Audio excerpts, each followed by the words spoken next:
yang masuk.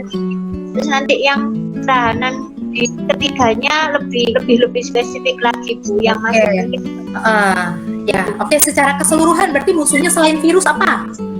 Bakteri Bu. Bakteri. Ya, apa lagi? Jamur Bu. Jamur. Itu Rafila angkat tangan mau jawab. Apa lagi? Parasit. Semua mikroorganisme Bu. Ya, semua mikroorganisme Bu. Oke. Jawaban kalian, wah kalian berarti ininya wawasannya begitu luas ya.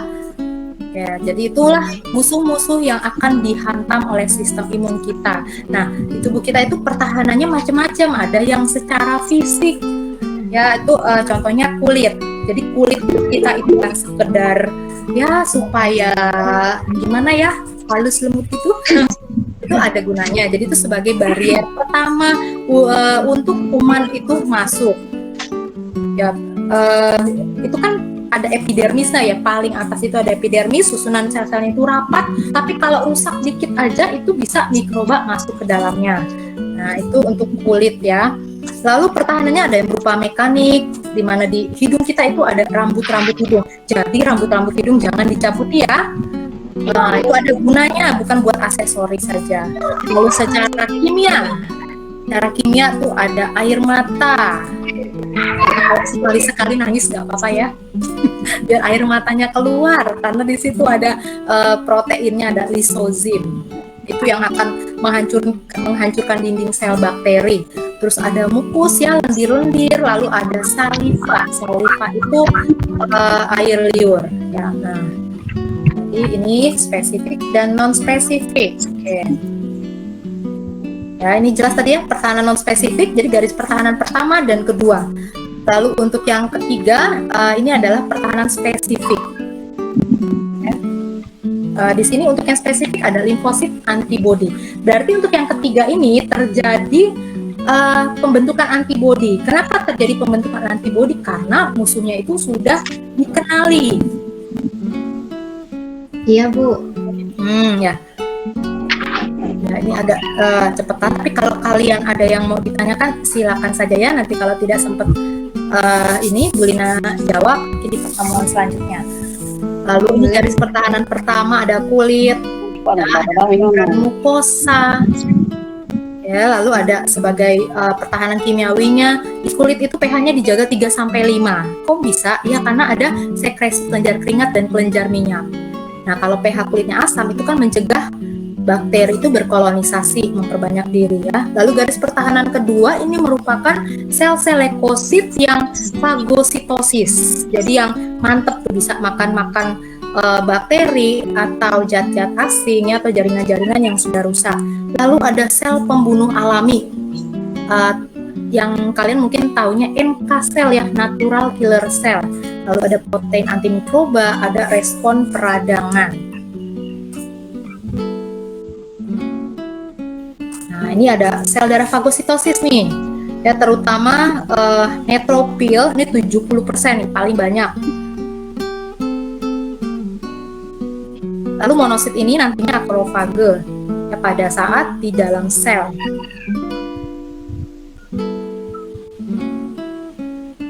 Lalu ada protein komplement.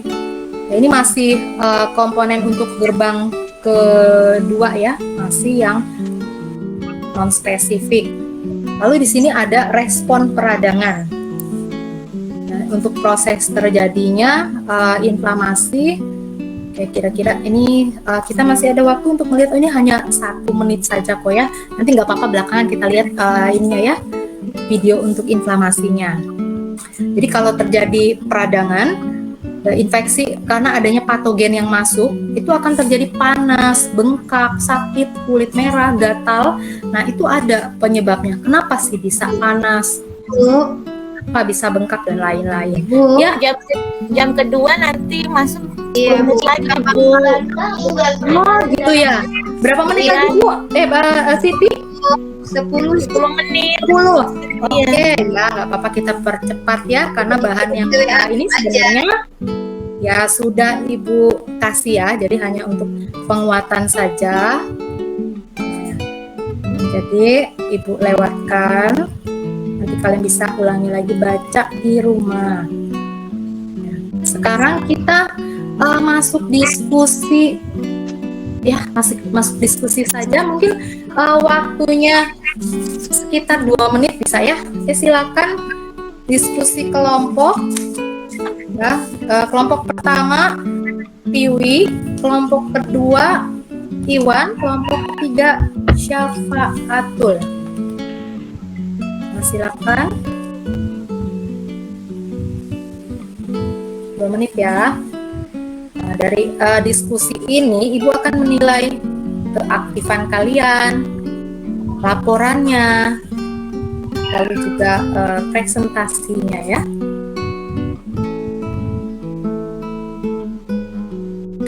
Kelompok yang sudah selesai ya, coba mau ini ya mempresentasikan supaya cepat. Kita bagi-bagi saja ya. Yang kelompok 1 nomor 1, jadi satu soal saja ya. Kira-kira kelompok mana yang sudah siap? Kelompok Ida ya.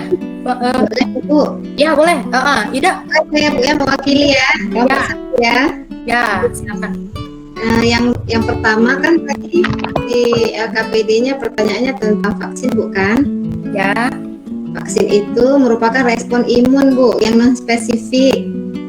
Terus bisa juga jadi apa ya? Karena antigen patogen yang masuk itu bisa dikenali oleh sistem imun sehingga menimbulkan antibodi yang spesifik terhadap antigen tersebut Ibu. Oke. Jadi jawaban kelompok Ida tadi vaksinasi itu non spesifik ya, Ida? Spesifik Ibu, salah. Oh spesifik ya, oke terima kasih. Spesifik ya, bener ya. Kalau ada yang tidak setuju mau berpendapat silakan.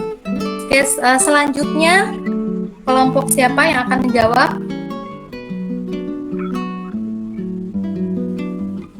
Kelompok Iwan sudah? Belum Bu, masih mikir Bu yang mewakili Bu. Oh ya, Miss Bahur, Ya. nomor berapa?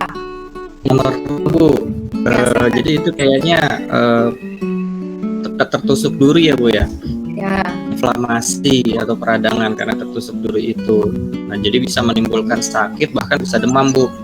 Nah kemudian kalau untuk respon imunnya menurut saya itu non spesifik karena antigen yang masuk tidak dikenali sehingga respon yang terjadi tidak spesifik karena hanya sampai pada pertahanan yang kedua kalau ada yang gerbang-gerbang presiden itu Ibu. Oke, cakep. Ya, silakan kelompok nomor 3. Untuk menjawab nomor 3. Mencoba menjawab boleh Bu Lina. Silakan Arum.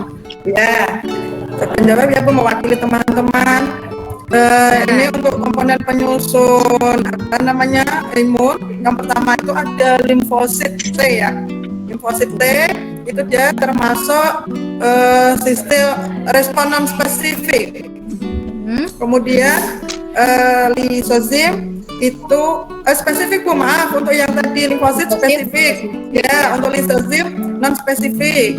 Untuk neutrofil kemudian itu juga non spesifik, kulit juga non spesifik, limfosit B itu non spesifik ya benar, limfosit B itu spesifik. Kemudian selanjutnya Komplement itu non spesifik. Kemudian bawahnya lagi ini apa ini ya? Patogen dapat dikenali ya Bu. Itu spesifik. Kemudian patogen tidak dapat dikenali itu non spesifik. Mungkin seperti itu Bu. Ya, oke terima kasih Arum jawabannya Bu semua ya. Sungguh sempurna. Oke, sekarang kita diskusinya sudah.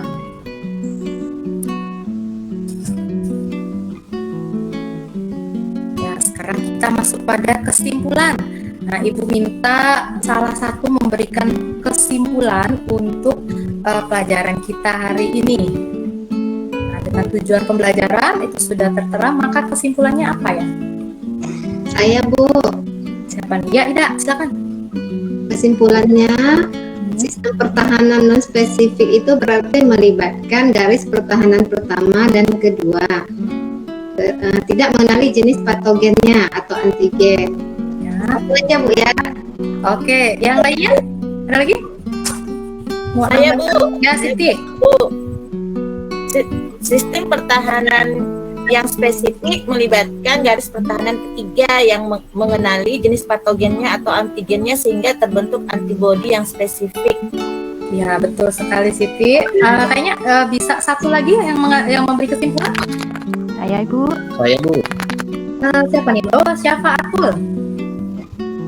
Ibu, di antara kedua sistem imun ini terjadi kerjasama yang erat. Yang satu tidak dapat dipisahkan dengan yang lainnya.